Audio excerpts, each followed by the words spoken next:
President Trump hosted a White House ceremony on Friday to celebrate and praise American athletes who competed in the 2018 Olympic Games. And in that speech, he called Paralympians tough to watch. Let's take a look at a video. So today, on behalf of the United States, I want to thank every Olympian and Paralympian. And that was just incredible. And what happened with the Paralympics was so incredible and so inspiring to me. And I watched, it's a little tough to watch too much, but I watched as much as I could. It was really fantastic, and I want to thank you. So some other Olympians didn't like this characterization, specifically Adam Rippon, who competed in the 2018 Games, said in a tweet, "Olympians from the 2018 Games have been invited to go to the White House today. I will not be going. I will not stand with people who discriminate against those who they perceive as different.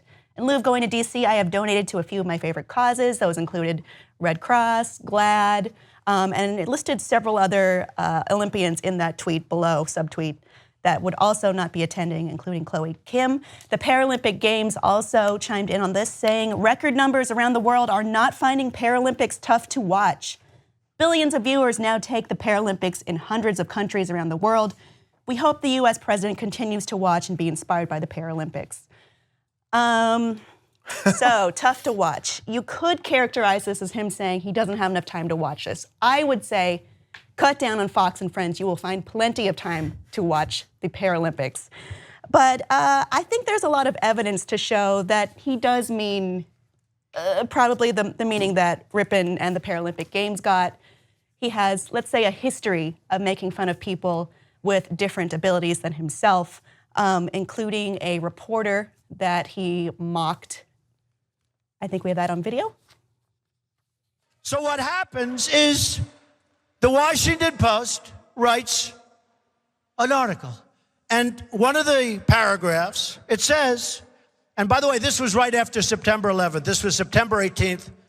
And right after, it's sort of an amazing thing, right after a couple of good paragraphs, it's talking about northern New Jersey, draws the prober's eye, written by a nice reporter. Now the poor guy, you got to see this guy. Oh, I don't know what I said. I don't remember.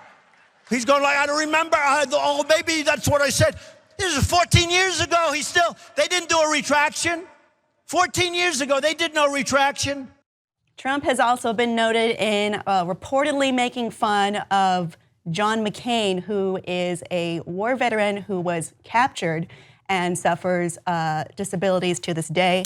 From that, he has also made fun of Mitch McConnell in a similar way, though he does cut himself slack for his abilities. For instance, he did cite bone spurs for a five-time deferment from serving the country, and then was chauffeured through Sicily last year in a golf cart rather than walk with other G7 global leaders. So at least he's nice to someone about their abilities.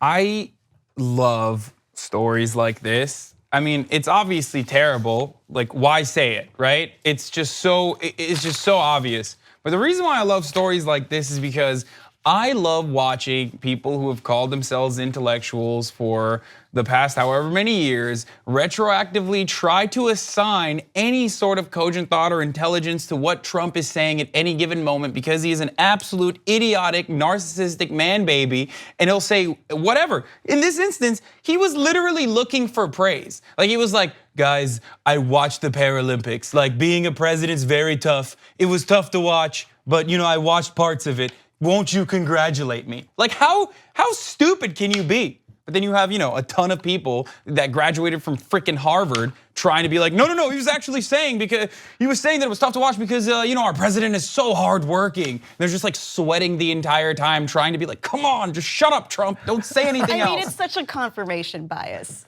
for sure. I mean, I have people, I did a video about like Trump being a jerk like this, and they wrote like he would be like Indiana Jones and beat up the Nazis. No, he wouldn't. First of all, if he has alleged bone spurs, he can't do this. It's just ridiculous to see this.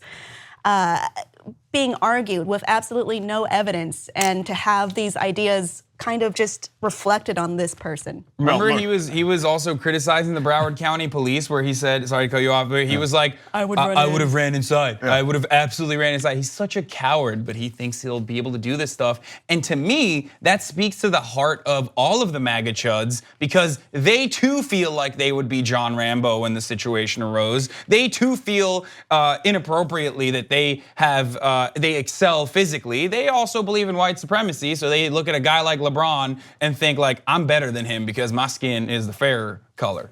They all talk tough. He is a boorish a-hole. That's not a breaking news story. We know Trump's a boorish a-hole, and so when he says boorish a-hole things, you can't really be surprised. This is extraordinary. I think, as Haas says, he's kind of like, just saying what comes to mind, because he really is just that. He's just a bunch of reflexes, and then he just starts talking.